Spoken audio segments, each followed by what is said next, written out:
It's been 4 years and I thought I was past it, but after this Memorial Day, I'm not and I need advice. I've been stalking these subreddits for a while and I thought just reading people's stories would help me, or if I found someone with a similar situation I could see how they did it, but I guess my situation is unique, so here we go.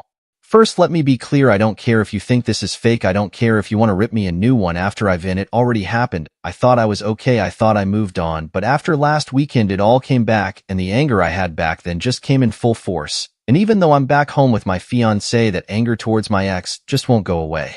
I spent years in anger management for what she did, and the situation that was created. I thought I was okay. Right now I just turned 39, I was 18 when I met my ex Marisol. During that time, I was a gangbanger with the Latin Kings. I wasn't a member since I was 13 and was always in and out of trouble. Marisol was a church girl. My grandmother dragged me to Sunday Mass, and when I saw her, to me it was love at first sight. I asked my cousin, who was a friend of hers, if he could introduce us, but he refused. He didn't want me to mess with her, he didn't want me to ruin her. Have you ever met someone that you wanted to make yourself better to be with? Wanted to be that man who would walk the right path? That was her. When I found out that she was going to church almost every day, I hung out by the steps talking to her. I always walked her to and from church. She made me feel like I wasn't worthless.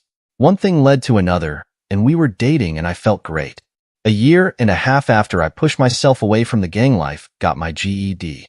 I became a regular churchgoer who was thinking about the future when I got unintentionally pulled back in.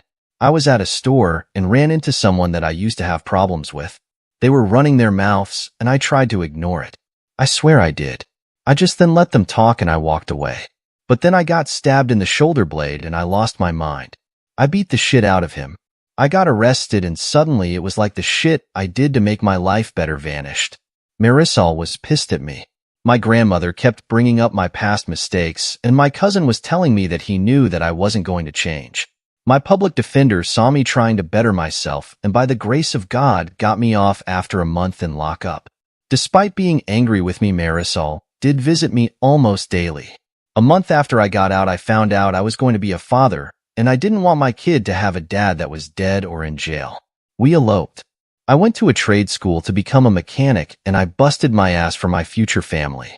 When Luna was born, it was almost the worst day of my life. Marisol wouldn't stop bleeding. She went into shock, and they had to give her a double hysterectomy. She was in the hospital for months, and Luna became my world. I wanted her life to be the best. I wanted to give her the world. When Marisol was released, I promised her that our daughter will have a life far better than ours, and for years I kept that promise. I saved enough money to move us to the suburbs, became homeowners. I was a Girl Scout leader, if you could believe that. I made sure Luna went to private school. Made sure she knew how to defend herself, and always made sure I was the perfect husband. I didn't know my parents, didn't have a positive male role model in my life, so I didn't know what a healthy relationship looked like. That's a lie. I had movie dads where my male role models and I mimicked them and the marriage they had on TV. As the years went by, I owned my own garage. My cousin became a pastor. My grandmother was still a pain in my ass. My relationship with my wife was stronger than ever. I made sure I kept my prison body, but Luna hated me. Since she turned 13, she just started hating me. She didn't want me to hug her. All the rides, every time I told her I loved her. Ignored me when I asked her about her day in school. Her hurt me, and Marisol saw it. She told me that she's a teenager and that I should just let it ride. She will come back to me. For 2 years it was like that. So for her, Kinsai and Nara, I wanted to go all out. But everything she wanted, and she was still disrespectful, and briefly the old me almost came out. Just to put her in her place, but instead I went to my cousin, then to my frustration and doubts about being a good father. He just told me to let her be, and he said a prayer for me. I wanted a slideshow for the father-daughter dance. I could have chunked the pictures of us together, but I realized I didn't have any recent pictures of us. She didn't want to take any. The last time I had pictures of her I was smiling with me was on her 13th birthday, and those were on my daughter's broken tablet. I took that tablet, went to the repair shop, and I didn't care the cost. I needed that tablet fixed. For a day and $300 the tech fixed it and I was happy. I knew her passcode, but I never bothered invading her privacy. I just wanted those pictures, and when I opened that tablet and looked in the gallery, there they were. My little girl smiling and happy to be with me. I felt great, and the instant messages appeared. It was my daughter talking to my wife. It was a long banter that she didn't want me to dance with her, and it did hurt. And like my wife said, she's being a teenager, and she said something that destroyed me. She texted why she had to do the father-daughter dance with me since I'm not her father. I felt my heart stop. I got dizzy, my mouth dried up, and I needed to sit down. My wife responded that I raised her. I loved her, and that makes me her father. But Luna responded by saying that my cousin is her father, and she can't wait for her to turn 18 so she could tell me the truth and she could live with her real dad. She hated me, but she thanked God I'm not her father. My resolve begun cussing her out, saying that it was a mistake for my cousin to tell her the truth 2 years ago, and the more they talked, the angrier I was getting. My wife lied to me for 15 years. My cousin, whom I confide my issues about Luna and my fears about being a bad father, not only fucked my wife, but had me raise his child. I wanted to hurt them. I felt a mixture of anger, sorrow, grief. I wanted to scream, cry, and die at the same time, if that makes any sense. I went to a dark place, and so I wouldn't do anything stupid. I told Marisol that I needed to focus on works like I pay the quints, and instead I drove to Manhattan and saw my old public defender, who wasn't a low-level attorney anymore. He had a nice, expensive firm near Midtown East. I was surprised that he remembered me, but apparently I was his first case as a public defender. We sat down and I told him everything.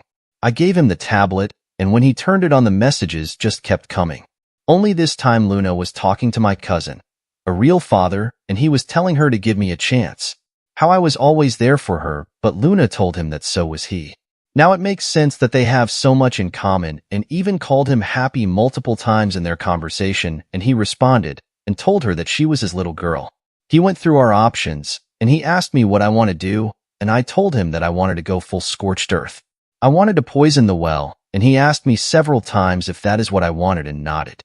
I also told him that everything had to be filed before the quints in 2 weeks. So we sat down and spent the next 12 hours on what needed to be done, and I followed the instructions for the letter. I secretly placed my business for sale, pulled the private school and told them that I will not be paying for next year, closed the college accounts and the savings that I had for Luna, and prepared to place my house for sale online. No one was the wiser. I followed his instructions perfectly. There was only one thing I deviated from: the day of the quints. That day went off without a hitch. The whole family was there. Luna was smiling and having fun. Marisol kept asking me if I was okay, and I lied to her. It was hard lying to her. From the moment I met her, I never lied to her, and during those 2 weeks, every time I kissed her, held her, made love to her. It was hard not to scream at her. It was hard not to hate her. She knowingly let me raise another man's child. She slept with my cousin, the man who I saw as my brother, the godfather of my child, the best man when I eloped, I confidant. So the rage was hard to suppress, to say the least. When it was time for the father who ordered a dance, I called her to the center stage. She looked annoyed but walked over, had music playing, and she smiled, and it tore me apart. Seeing her smiling at me, the years I wanted to see that smile again, and now I didn't want it. As we danced, I had the slideshow playing, pictures of the two of us, and towards the end of the song, screenshots of her text messages with her mother and real father. Needless to say, this didn't bode too well. Marisol looked like she saw a ghost. Marisol just kept staring at the large screen, and my cousin just stared at me with fear. Marisol ran to me and told me that she could explain, and I told her that I filed for a divorce, that she could explain it in court. She grabbed my arm begging, and I pulled back. I told Luna that I busted my ass to give the world, and now she doesn't deserve it. I began to walk out, but not before telling my cousin that every time I see him, I'm going to knock him out. Then I knocked him out. The aftermath was harsh. Marisol and Luna was at my grandmother's apartment. Her family was shocked and disgusted with her. They wanted nothing to do with her. Her father actually apologized to me. I don't know why. He never liked me despite turning my life around. That man hated me, but now I was the perfect husband and father. But just a few days prior, I was the former piece of shit. My grandmother had the audacity to tell me about the story Abraham, and how when he came back from battle 3 years later, his wife had one child and he raised him as his own, and how I should just be like Abraham. So I told her to get the fuck out of my house. Marisol came a few days later, crying as soon as she saw me, telling me that it was an accident, that when I was arrested she was so angry at me and my cousin was there to console her, and one thing led to another and they had sex. It happened only one time, and she was faithful to me ever since. She was willing to take a lie to take the test to prove it. So I asked her how long she knew Luna wasn't mine, and she started crying more. That look she gave me just told me she knew from day one and asked her to leave. She wanted to go to counseling, telling me that I'm overreacting and we can make it work. I was in the past and I needed to get over it, and I'm Luna's father. Despite what happened, and I allowed my temper to get the best of me. I must have repeated get over it over a dozen times at full volume while grabbing her shit and tossing out the door. I called her a lying whore.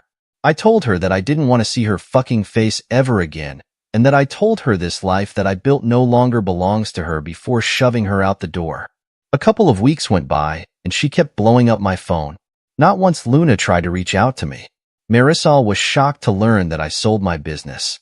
Even more so when she learned that I had an open house.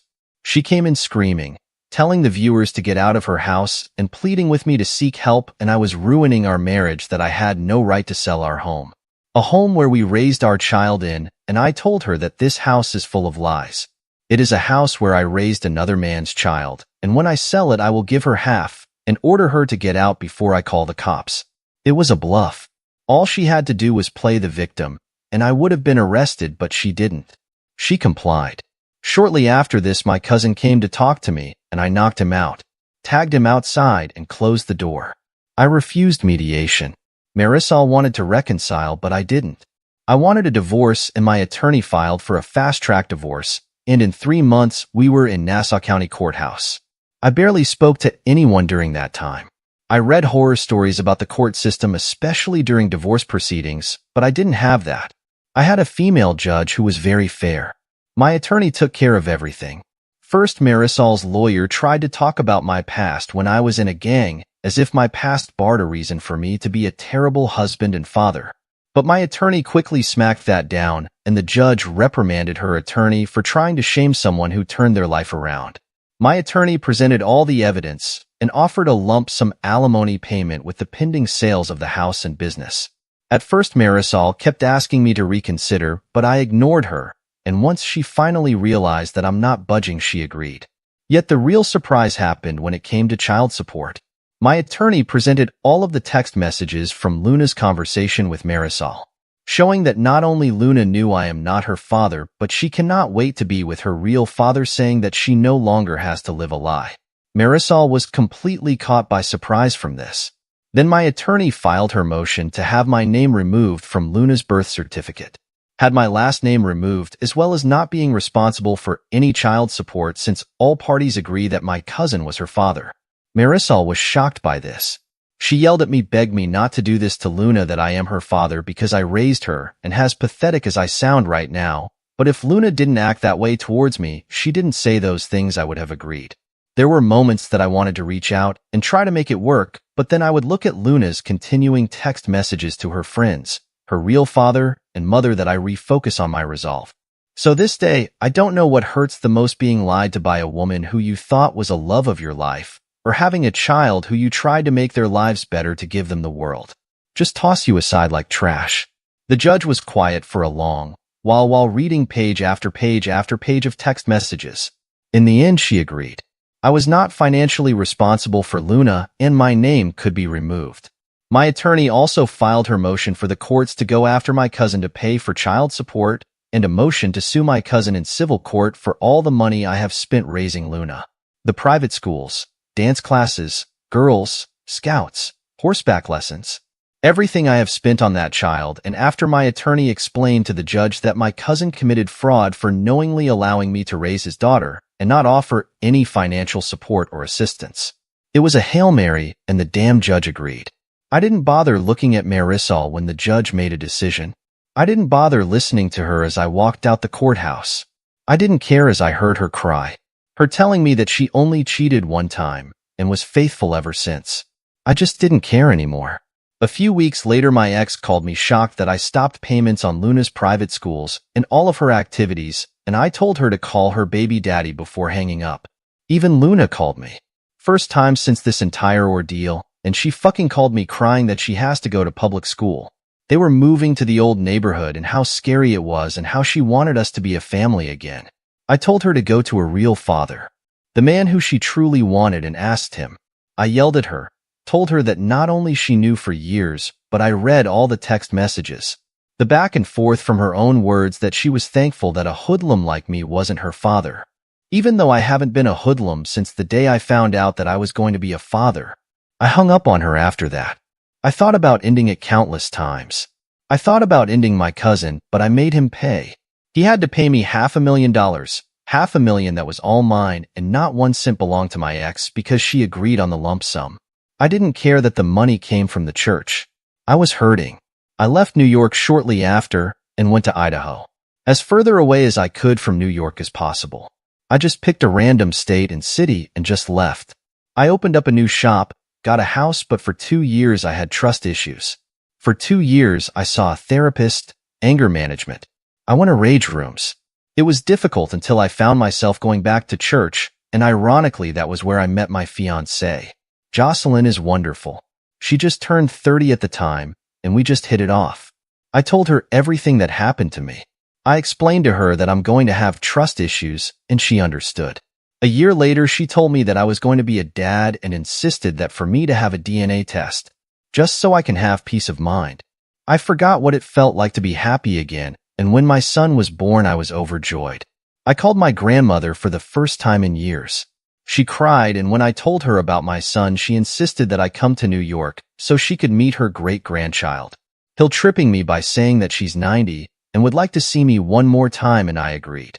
We flew to New York, rented a car, and drove to Bushwick. One thing I disliked about the hood: you only need to see one person from your past, and the whole fucking neighborhood knows that you're back. My grandmother saw my son, met my fiancé, made an offshoot comment in Spanish about her being white, and I just yes her to death. I was planning to spend the week due to the tourist thing for once. It was Jocelyn's first time in her life in the Big Apple, and I wanted to make it special. Damn it. Nothing works out as planned. First, my ex shouted my name from downstairs. I looked out the window and was surprised how fat she got. My grandmother told me in Spanish to talk to her, and Jocelyn agreed. I went downstairs and was awkwardly silent for a minute, and the anger just came back like a flood. Marisol told me that I looked good and said that she looked like shit. She told me that she missed me, that she's never been with another man since the divorce, and I ignored her. She even had the audacity to tell me that I'm a grandfather, and I gave her a look. Apparently Luna got with a decent guy and got knocked up at 18. Her baby daddy joined the Marines to support them, and her father wanted nothing to do with her. Just pays child support and refuses to acknowledge her. He's no longer a pastor and is working at the Banco Popular 2 blocks over, and told me that Luna named the baby after me, and I couldn't stand looking at her. Marisol wanted me to wait because Luna was on her way over, and I just walked away. I went to my grandmother's house, and I didn't have to tell Jocelyn anything. She just knew, and we left.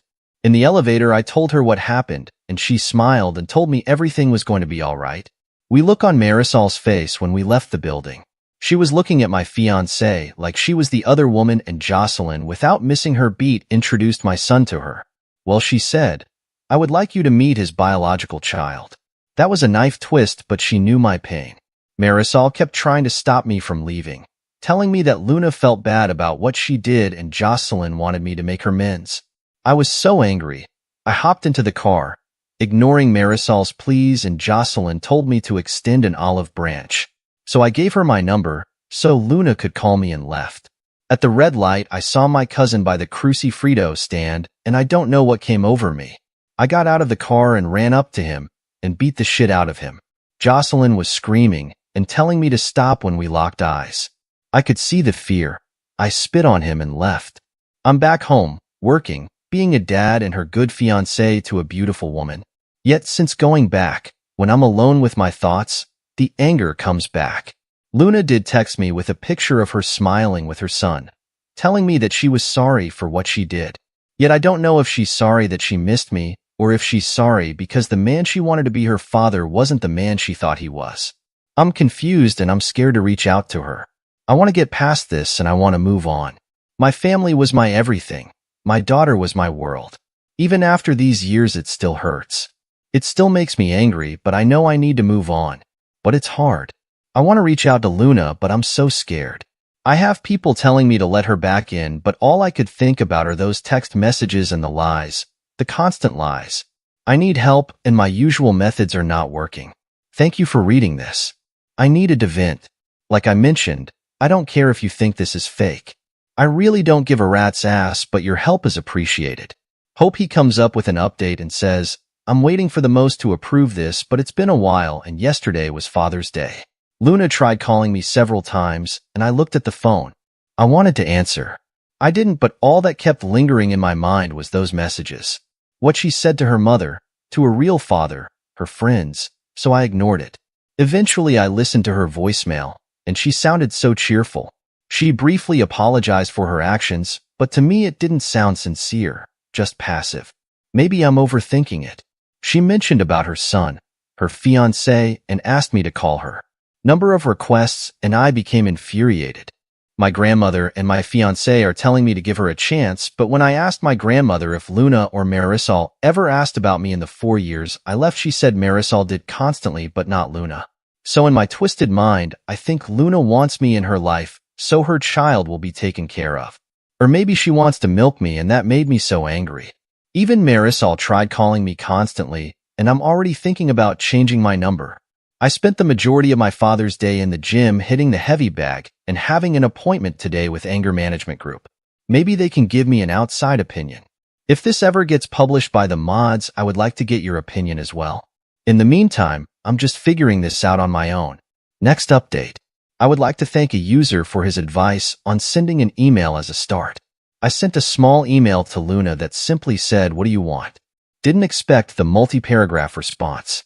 She started the email profusely apologizing for how she acted. She said she found out I wasn't her father. She was angry. She confronted her mother and cried, making her promise not to tell me. Then she felt lost. She began to talk to my cousin, a real father, more and more. She told her of my violent past, the things I used to do, things that I kept the secret from her. It's made her angry, and the more they spent time together, the more she pulled away from me. She said she felt bad from time to time, but my cousin would reinforce her feelings towards me. The day of the quiz, she said, while we were dancing, she realized how stupid she was acting. She realized how much I loved her, and then her messages appeared on screen. In the days that followed, she was told by my wife's side of the family to give me space, to not call me, and she listened. She said she was watching her family fall apart because of her, and she couldn't do anything to fix it. She told me she understood why I did what I did, yet she wanted to reach out. A grandfather kept telling her that I loved her, that I raised her, and despite what I saw through her messages, I would do the right thing, and she believed him. During the divorce, her mother fell in a dark place, not talking to her, barely eating, and she was just existing. When she found out that my name was removed from her birth certificate, she said she had a panic attack. Her mother told her that they will have to move back to Brooklyn, and when she asked about her life in school, the mother told her that was the life your father gave you, and he's not your father anymore. So she called me begging, and I cursed her out and then hanged up. She cried for days. She tried to reach out to my cousin, who pretty much ignored her. She even went to church, and he told her to leave, called her a mistake. Her mother refused to talk to her, basically locked herself in her room, only leaving to use the bathroom or take a shower. She begged her grandfather to take her to see me, and when they came to Long Island, she learned that I moved. The grandfather told her that he will talk to my grandmother and find out where I went. For the next 2 years, according to her, it was hell. The entire neighborhood knew what happened to her and her mother. Her father avoided her at all costs and tried not to pay child support. It took her grandfather to threaten him to start paying. In the meantime, her mother didn't talk to her. She was just locked in her room. A few times they did speak. She called her an ungrateful girl, and she was the reason that she lost the love of her life. Her grandfather had to put her mother in place by telling her that her infidelity was the reason she lost the love of her life, and she locked herself back in her room. So Luna barely stayed home, and that was how she met the father of her child. He worked in the corner of bodega. They were the same age, and after a few months of talking, one thing led to another, and she ended up getting pregnant. Her grandfather was furious, but when her boyfriend insisted that he would marry her, that cooled things down. Luna said her pregnancy was a blessing in disguise. Her mother began talking to her again, and even began leaving the room to be by her side for every checkup. Being a senior and high school wife pregnant was cliché, but she made it work. A month before the baby was born, she graduated, and her boyfriend joined the Marines. She wanted to a lot before leaving, but she wants a wedding. Her boyfriend had no issues naming his son after me. Apparently his father was absent, and the fact he was a junior was a reminder that he shared the name of a man who didn't want him. When she heard I was in town, she got a speeding ticket trying to get to my grandmother's apartment. She wanted to see me, wanted to apologize, wanted me to see her son. She just wanted to see me. However, she was late and she cried. When her mother gave her my number, she wanted to call me immediately, but the entire neighborhood was talking on how I beat her father up, though she waited. Her mother was sad to see that I moved on and have a son. Luna was happy to know she had a little brother, but her mother became a little more depressed. I felt sorry for Marisol. After I read the email, I called Marisol and asked her if this was true, that she refused to talk to Luna for years and blaming her for our divorce. She confirmed it, and at first I yelled at her, but I regained my composure when I heard her crying. I told her to move on, find someone else, but she said no. She told me that I was a husband and I would always be a husband. It broke my heart a little. I then had my grandmother go see my cousin so I could talk to him. The second he had my voice, he began to cry and beg me to forgive him. I just asked him why didn't he be a father to Luna. While he poisoned her against me, he said it was envy. He was in love with Marisol, and I took her from him. When I was arrested, he consoled her, manipulated her, and barely lasted a second with her, and she realized what she was doing and shoved him off of her, but he already came. When she found out she was pregnant, he knew the baby was his. They both knew. It was supposed to be a secret. Marisol took her double hysterectomy as God's punishment for infidelity and deceit. When Luna turned 13, he was drunk. My life and envy was the one sin he couldn't shake, so he wanted to ruin it, and he did. I told him when we see each other again in hell, I will be his eternal torturer, and hung up on him. Jocelyn was there for me. She told me that everything will be okay. Luna and I commented through email. I spoke to her on the 4th. She spent over an hour crying while talking to me. I even spoke to her boyfriend, who asked me permission to marry her. I thought it was funny but honorable. My wedding is next month, and Jocelyn wants me to invite Luna. At the same time, Luna wants me to give her away for her wedding in November. My future father-in-law sat me down and told me that he couldn't grasp my situation, but respects the road I took. Because the road saved his little girl, gave him a handsome grandson and a future son-in-law that he would kill for. That made me laugh, but he told me that I need to let go of the anger and start forgiving but never forget. He's right. So we gave Luna an invite to my wedding, even offered to pay for the plane ticket. Her boyfriend, or should I say the answer, he said that he will work it off at my garage when they arrive. I kinda like him. As for me giving her away, I don't know yet. Let's see how the wedding happens first. Thank you again for the advice and for the few DMs. No one was rude or disrespectful. You guys helped me so much. Well, update if something happens, but for now, I have to get things ready for my wedding next month. Hope you then said it might be my final update. A lot has happened in such a short window. Again, I would like to thank a large number of support within the DMs. Of course, they were hate messages, but all I could say to those people, what would you have done and what I did are two different mindsets, and until you go through the same situation or something similar, don't tell me how I should have felt. Leading up to the wedding, I was already on eggshells. Jocelyn was the happiest I've ever seen. But in-laws were freaking due to the number of people that were coming. I swear. I think the whole town came. While all this was happening, I was an hour and a half away in Boise waiting for Luna and her family at the airport. In the days leading up to a visit, we spoke. A lot. Her mostly crying, apologizing, and me just listening. When she couldn't speak anymore, I was talking to her fiancé, who is more down to earth. When their plane landed, I was so scared. Not for seeing her again, but I was afraid due to my anger. I was afraid that I would lose my temper. The second she saw me at the terminal, she ran to me, crying in for a split second. I saw my daughter when she was 7. It was weird, picturing a child in my mind. She ran screaming, "Daddy," and the second she hugged me, she began to cry loudly. It was like a wail that caused so many people to look at us. She just kept saying sorry over and over, asking me to forgive her. I just held her for over 15 minutes. She refused to let me go. It took her fiancé and I to convince her to do so. It was as if she felt the second she let go, I was going to vanish. After she composed herself, her fiancé properly introduced himself, and they introduced me to their child. I won't lie, I cried. I wasn't angry, but I cried holding this infant. Gina was also the spitting image of her mother when she was 19, which made me wonder about Marisol. During the drive home, we talked about her fiancé's boot camp, how he's going to be a career man, and how Luna was going to college online to learn accounting, mostly catching up conversation. When we arrived at my house, Jocelyn and her family has a spread ready for them. Since we've been together, Jocelyn learned how to cook Spanish food, but the week leading up to Luna's visit, she went a little overboard. Yet, I get it. She wanted to make an impression. Her and Luna just hit it off. Every few minutes Luna would walk towards me just to give me a quick hug and go back to Jocelyn. I was just holding my son and my grandson. While Jocelyn was introducing Luna to her family, I put the babies to bed and I went to the porch for some fresh air. Luna's fiancé was standing by foot of the yard, staring at all the bisons roaming around. For a moment, I wanted to give him the dad talk, but I felt that it wasn't my place. Instead, I asked him how he liked the view, and he was awestruck. I know the feeling. Living in the city the majority of your life, wide open spaces is a marvel to take in. After a minute or two, he looked at me and told me how regretful Luna was. I've been with your daughter for 3 years, and not a day goes by when she mentioned how much she misses you and regrets what she did. I have everything he told me. A single sentence constantly replays in my mind.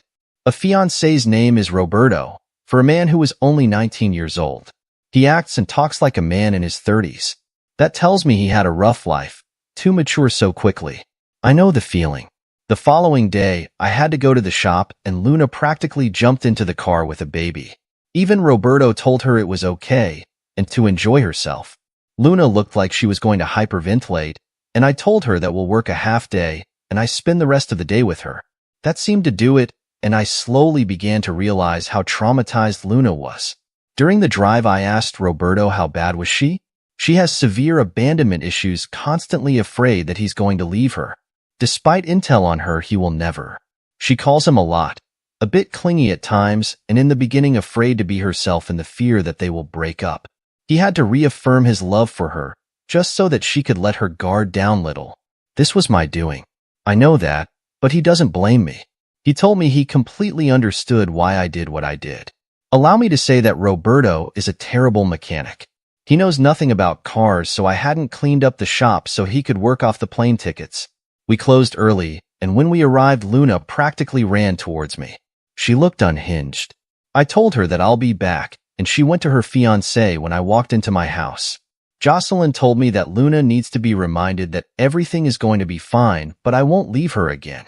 I didn't know what to say, but Jocelyn grabbed my hands and told me that Luna is hurting and she needs her father. For the next couple of days, I spent all of my time with Luna getting reacquainted with her. I took her to my in-laws' ranch and showed her the bisons, the elk, and took her on a hike. 2 days before the wedding, I apologized to her for leaving. I apologized for the way I acted. I apologized for the actions I took. She didn't want to hear none of it. She told me that there's nothing I should apologize for. She said she knows she was the reason why all of her part. She knows it was her fault, and I had to stop her. I began to cry.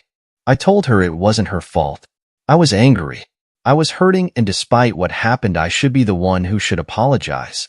We both cried and just held each other. Luna appeared to be slightly better. On the day of my wedding, she was happy. In the last minute, Jocelyn made her into a bridesmaid and Roberto a groomsman. The wedding was beautiful. During the reception, I asked the DJ to play the song from Luna's Quince, and I asked her to dance with me. She was crying the entire time, holding on to me for dear life as we danced. I haven't felt this happy in a long time.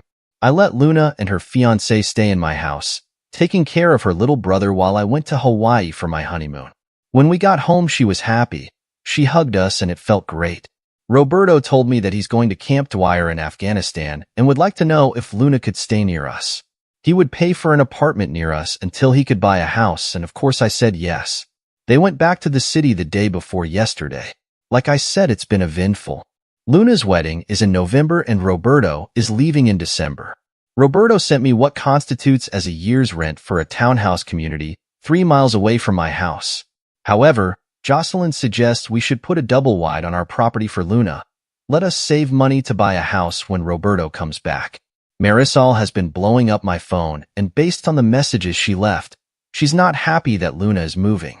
Right now, my focus is on family and to mend my relationship with my daughter. Opie then adds a comment which says, "First, I would like to thank everyone for their positive feedback and support in the comments and DMs.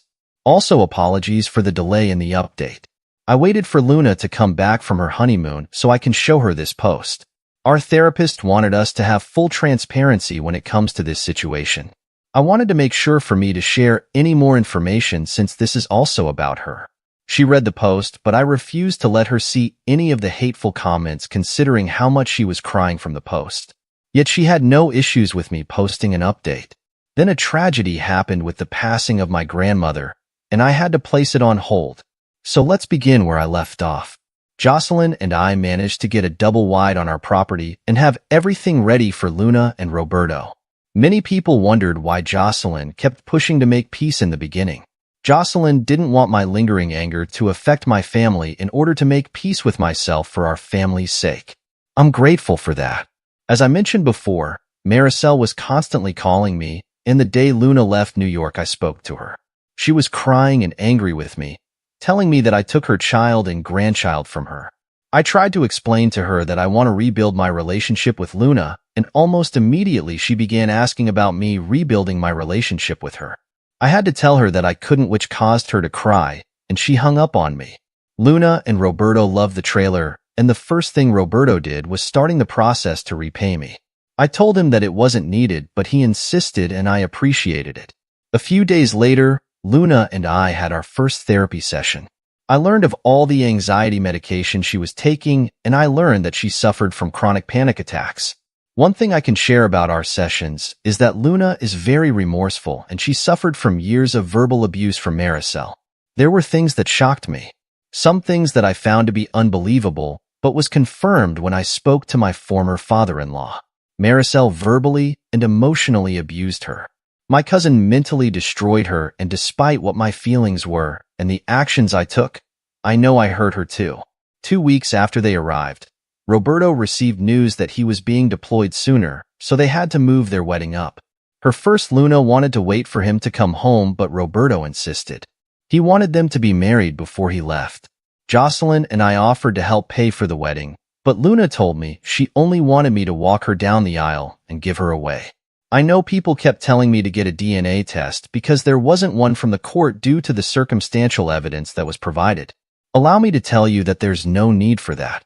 Luna is O positive. I'm AB negative.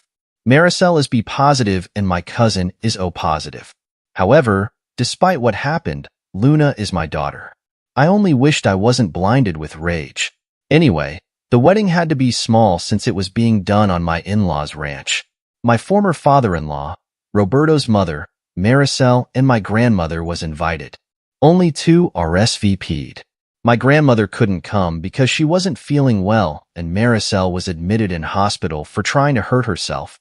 Luna didn't take the news well, and I was angry at Marisol because she expected Luna to come back to New York to help take care of her. On the weeks leading to the wedding, I learned I was going to be a father again, and I was ecstatic. Roberto learned the hard way about breaking a horse, and I had began teaching him how to fix cars. Again, I like this kid. The day before the wedding, my former father-in-law arrived with Roberto's mother. His mother is a very kind person, and I commented her for raising a fine young man. My former father-in-law was stoic as always, but we spoke. He told me that he was disappointed that I left, but given the circumstances, he understood. He only wished that his daughter would move on as well. On the day of the wedding, Jocelyn was Luna's maid of honor. I tried best not to cry as I walked her down, but it was difficult. It was even more difficult for her. During the reception, we played the Quint song again for our father-daughter, dancin'. Again, she just held on to me. For those who wanted to know the song, it's Cinderella by Stephen Curtis Chapman. During the honeymoon, things were getting back to normal. I was planning to write an update, but a few before they came home, my grandmother passed. This hurt me because she wasn't just my grandmother but my mother. As I mentioned, I never knew my parents. Both my mother and father passed away alongside my cousin's parents when I was a few months old from a car accident, and she raised us together. So while preparing to go to New York for the funeral, I was trying to hold myself and prepare to see my cousin. We went as a family to New York. My grandmother was laid to rest in Cypress Hill Cemetery. Yet during the funeral with my wife, daughter, and son-in-law beside me, I wasn't angry. I didn't bother acknowledging my cousin during the funeral, and as we left, my cousin kept trying to talk to me, practically begging for me to yell at him, to hit him, and for some reason me ignoring him just hurting me for more. A few days before we went back to Idaho, Luna and I visited Marisol in Bellevue. She was excited to see us, sad that she missed a wedding, and we thought everything was fine until we had to leave. She began to cry, telling the orderly that she wanted to go home with her husband, begging me to take her home, that I was the love of her life, and to please just take her home. And I just cried as they took her away. Luna broke down as well, as it took a while before either of us had the strength to leave the visitors' lounge. My former father-in-law told us that Marisol was never the same after the divorce. She still celebrated my birthday at our anniversary, and he would argue with her to move forward, but she never did. He said she isolated herself, and she was verbally abusive towards Luna for a long time. Luna's pregnancy just took her out of the trance. He said that the 13 months of being nice to our daughter doesn't take away from the 4 years of negligence and abuse she has done to her. He hopes the hospital will help her. Jocelyn told me that I will have to forgive her so she can forgive herself. Right now as I'm typing, things are okay. Jocelyn and I are as thick as thieves. Roberto left to Saudi Arabia last week, and Luna is trying to appear strong with him gone, but she's doing it poorly. She has been clinging on to me and Jocelyn. I thought Jocelyn might be bothered, but she has been loving spending time with her. She is indeed a wonderful woman. She has been taking Luna all across the town, introducing her as her daughter. I thought it might bother Luna, but she was very happy about it. I forgave Marisol, and I hope she could find the strength to move on. Then Opie comes in a year later and says, "Before I begin, I want to thank all of you, even the haters and the doubters.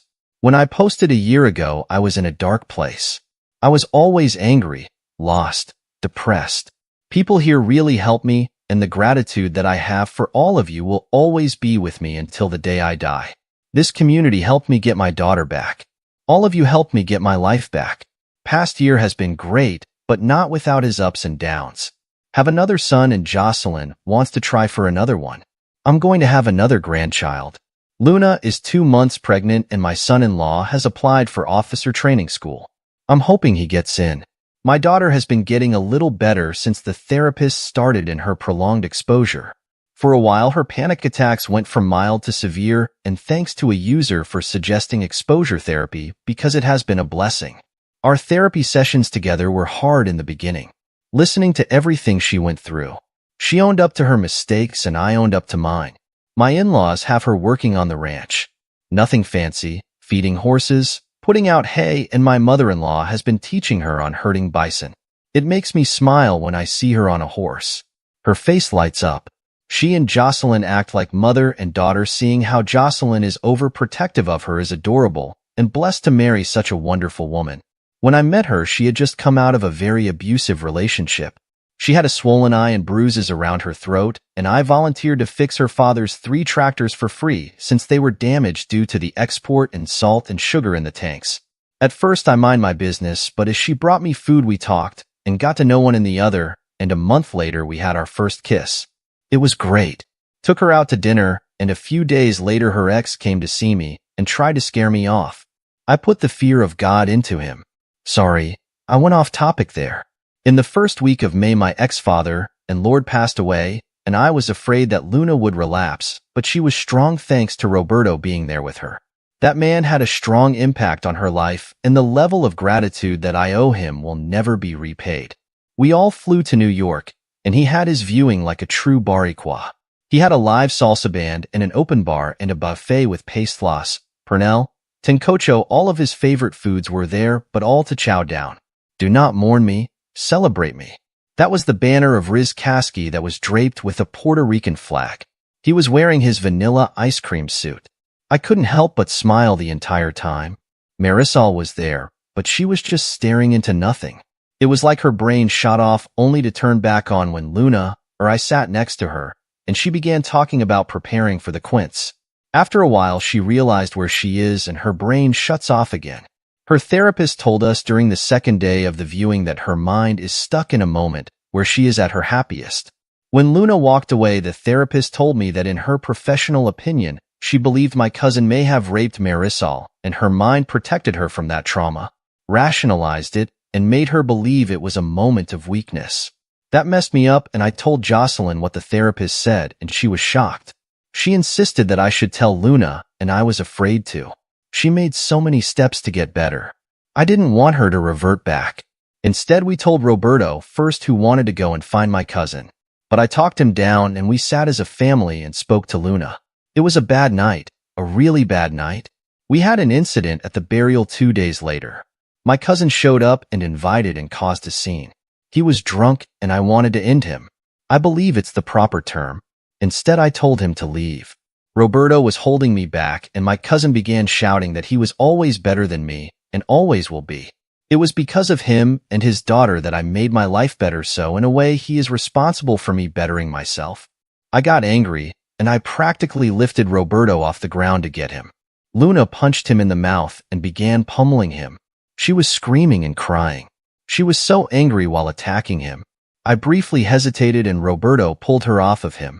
As he was getting up, Jocelyn punched him and knocked him out, breaking her index finger in the process. Before we went back home, we had a family meeting, and we all agreed that we will transfer Marisol into a mental facility near us since she has no one else. We are going to go to therapy. And with this new realization, my daughter is trying to cope with the fact that she might be a product of rape. Before this happened, I was planning to adopt her since legally she is no longer my daughter. I want to make it official again, but I feel like the timing might not be right. I will answer any questions. I own this community a lot. God bless you all.